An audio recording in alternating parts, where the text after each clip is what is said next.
Good morning. It's 8 a.m. and we are walking to the ancient city of Ephesus. Let's go have a look. Yeah, we've really been looking forward to seeing this, so we're excited to go and have a look.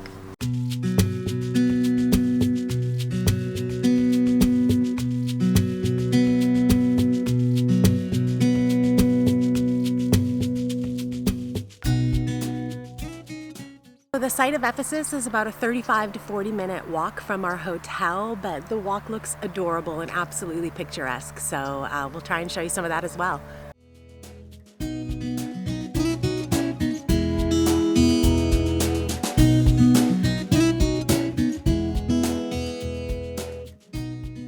Angela and I decided to walk this morning because we're old and chubby and we could use the exercise. This looks a little ominous as we're kind of walking through here. Step to the side, baby. So you can kind of see what's back behind us. And then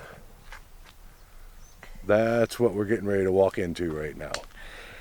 It's a tiny little narrow pathway. It's full of water and mud everywhere. If a car comes, we're kind of screwed. We're probably going to get run over. I'm trying to look at the positive here and imagine myself in ancient Greek times. It's helping.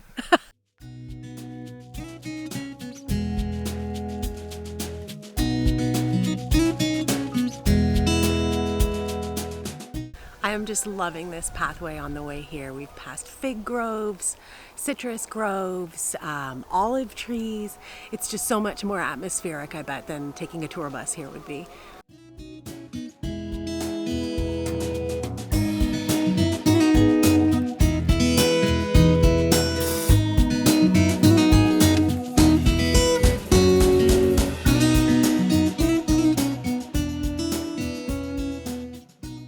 You know you're getting close to the ancient city of Ephesus when you start to see all the souvenir stands.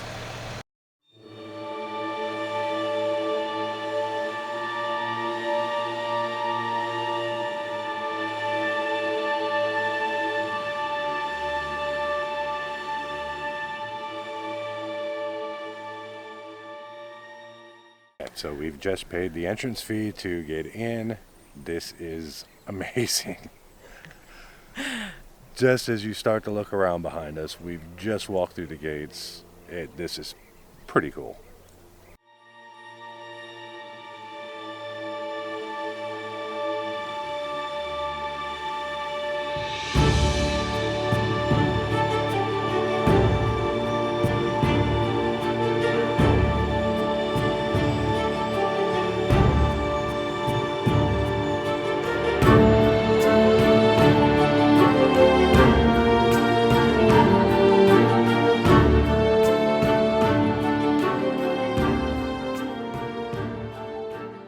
Behind us are where the archaeologists are storing all of the texts they can find, and if you can peek through here, you just see tablet after tablet after tablet filled with writing, which they say are death sentences, your rights as a Greek, etc., etc. And then there's so much writing here that these tablets are just kind of strewn about the outside of the storage area too. It's so amazing.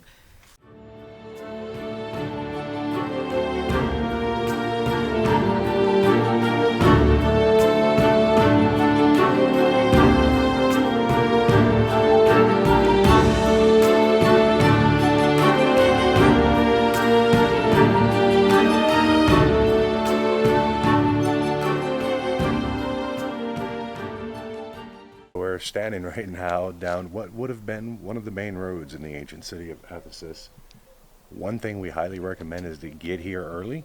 There is literally nobody here. It's all ours right now.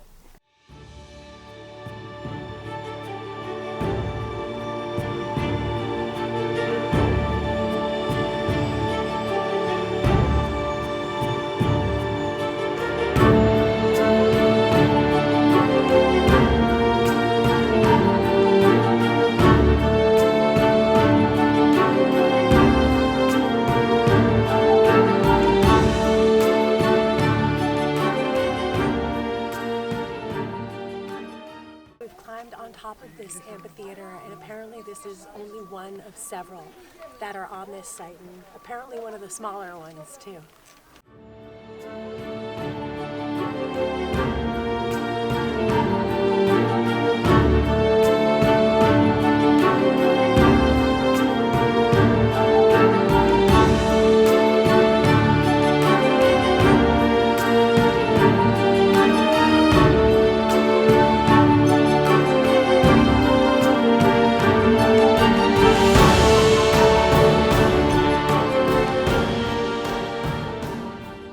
Currently standing on what would have been the main road through the ancient city of Ephesus. We're going to walk down a little ways so we can show you the Library of Celsus.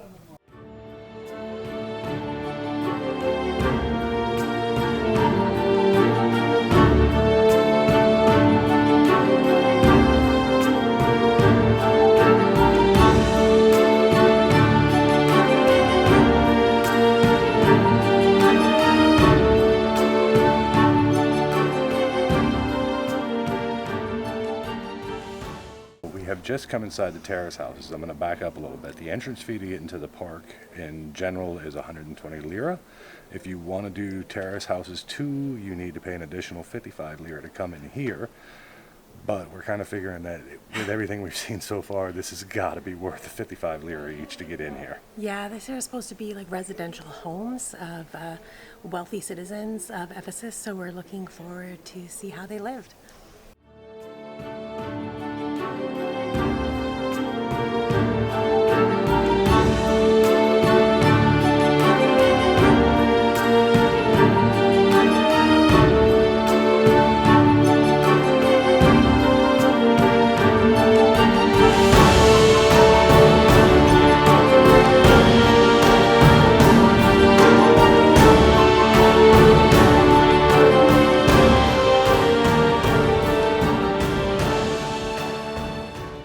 Behind us is the basilica area of a private home. Apparently the owner used to receive his guests in this area, and I can see why.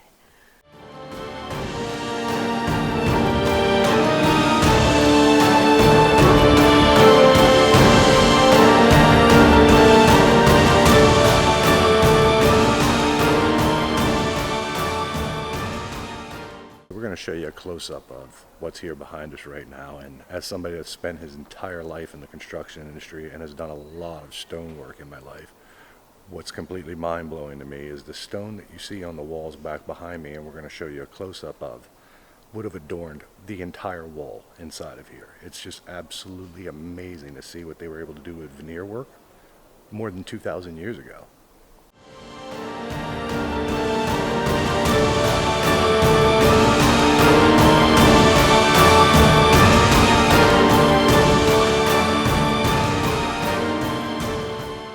We were debating whether or not we wanted to pay the additional 55 lira a piece to come and see this terrace house part. I think that we both found it insanely worth it. Like, you got to see a lot of the flooring and the mosaics and whatnot, just to get a sense for how some of the people here in Ephesus lived. And also, one of the great parts is that they have put a roof over this, so it will be preserved for a long time. It's a very cool experience. Yeah, this place is very special. It's an amazing place.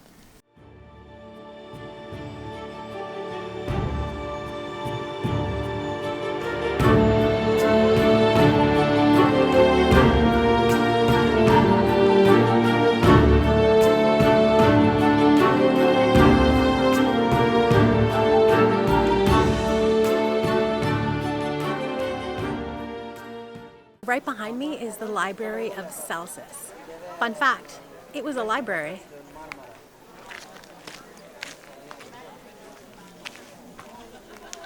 Also, it was built in the 2nd century AD.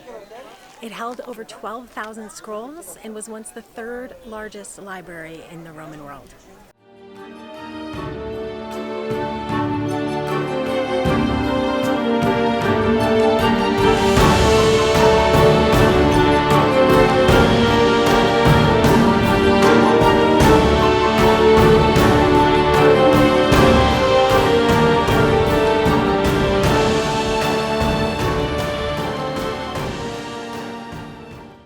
most surprising things to me is just how huge this site is. We've been in here already about 3 hours, and I don't even think we're close to done. And Ephesus itself was such a huge city. Apparently, at one point, there was about 250,000 people who lived here.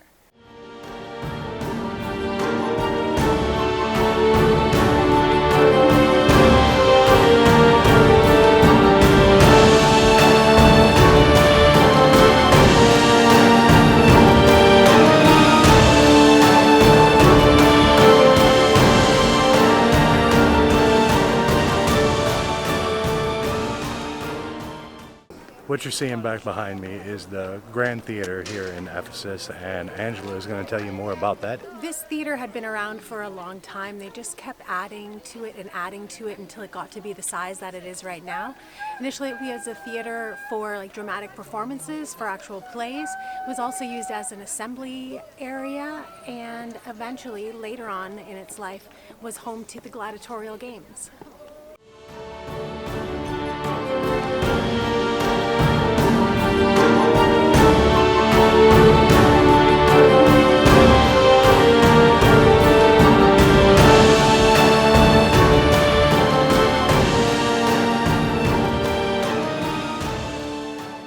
Another one of the main roads here through Ephesus, and it's just insane when you start looking at the ground, what their road was. Marble slab after marble slab. It's stunningly beautiful.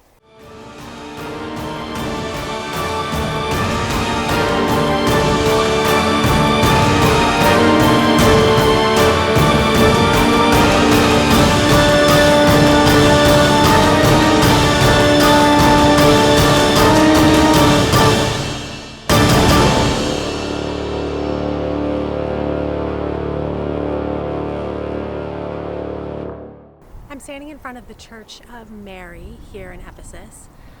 There is a legend that Ephesus was very close to the Virgin Mary, as it's said that she came here with St. John the Apostle after the death of Jesus, and eventually came to live and die here.